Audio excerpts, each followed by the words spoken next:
নমস্কার বন্ধুরা, welcome to my রান্নাঘর। আজকের আমার রেসিপি মটরশুঁটির পরোটা।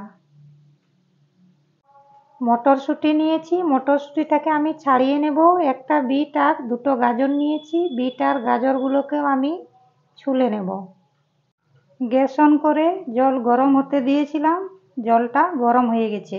এবার আমি মটরশুঁটিগুলোকে দিয়ে দেব আর দেব অল্প পরিমাণে নুন, আর আমি সেদ্ধ হতে দেব। গ্যাস অন করে কড়াই গরম হতে দিয়েছিলাম, কড়াই গরম হয়ে গেছে। এবার আমি 1 চামচ পরিমাণ সরষের তেল দিয়ে দিলাম। তেল গরম হয়ে গেছে, বাদামটাকে ভেজে নেব। ভাজা হয়ে গেছে, এবার আমি তেল থেকে ছেঁকে তুলে নেব। বাকি তেলের মধ্যে গোটা জিরে ফোড়ন দিয়ে দিলাম, আর দিলাম অল্প পরিমাণের হিং। তেলের মধ্যে দিয়ে দিলাম কাঁচা লঙ্কা, আদা আর রসুন ছোট ছোট টুকরো টুকরো করে কেটে নিয়েছি।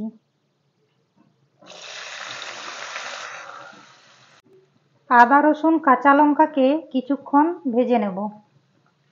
আদা রসুন কাঁচা লঙ্কা ভাজা হয়ে গেছে। এর মধ্যে দিয়ে দেব স্বাদ মতো নুন, অল্প পরিমাণে হলুদ গুঁড়ো, জিরে গুঁড়ো অল্প পরিমাণে। কিছুক্ষণ ভাজা হতে দেব। ভাজা হয়ে গেছে, এর মধ্যে দিয়ে দেব চিনেবাদাম। সমস্ত উপকরণগুলোকে আমি তেল থেকে ছেঁকে তুলে নিয়ে ঠান্ডা হতে দেব আর শিলনোড়ায় থেতো করে নেব। মটরশুঁটি সেদ্ধ হয়ে গেছে, এবার আমি জল থেকে ছেঁকে তুলে নেব। মটরশুঁটি ঠান্ডা হয়ে গেছে, এবার আমি চেপে চেপে আধ ভাঙা করে নেব।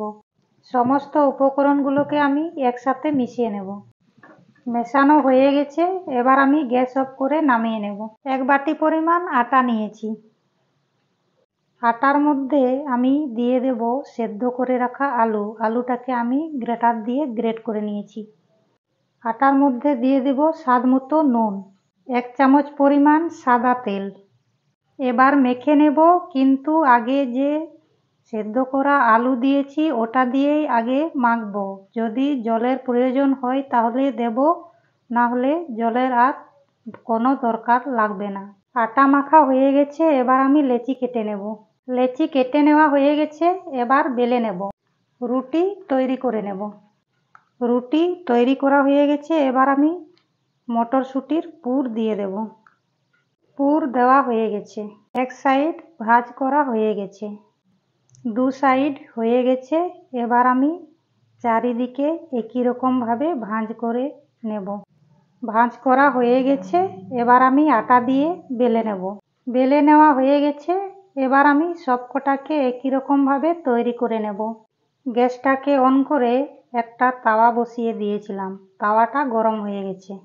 এবার আমি তাওয়ার মধ্যে রুটিটাকে সেঁকে নেব।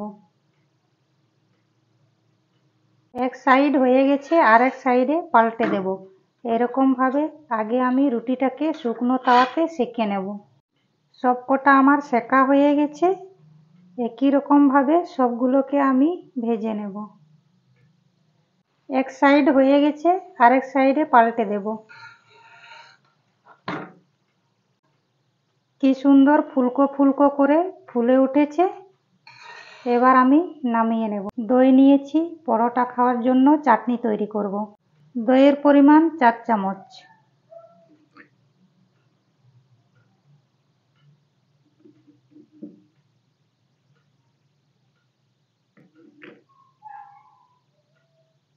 বুঁদিয়া দিলাম, বুঁদিয়াটাকেও আমি 4 চামচ পরিমাণেই দেব।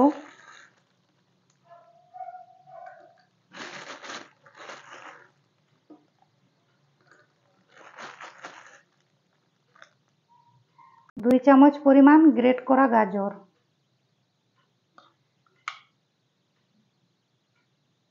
1 চামচ পরিমাণ বিট। বিট নুন অল্প পরিমাণে দিয়ে দিলাম। আর দিলাম কিছুটা পরিমাণে চাট মশলা। একটা বড় বাটি নিয়ে সমস্ত উপকরণকে ভালোভাবে মিশিয়ে নেব। চাটনিটাতে 2 চামচ পরিমাণ জল দিয়ে ভালো করে মিশিয়ে নিয়েছি। আমি এখানে চিনি দিইনি, যেহেতু মিষ্টি বুঁদিয়া ব্যবহার করেছি। তো চাটনিটা আমার তৈরি হয়ে গেল। পরিবেশন করার জন্য তৈরি হয়ে গেল আমার মটরশুঁটির পরোটা। তো বন্ধুরা, আপনারাও একদিন অবশ্যই বাড়িতে বানিয়ে খাবেন আর কমেন্ট করে জানাবেন কেমন লাগলো। আর আমার চ্যানেলটিতে সাবস্ক্রাইব করবেন। সবাই ভালো থাকবেন, সুস্থ থাকবেন। ধন্যবাদ।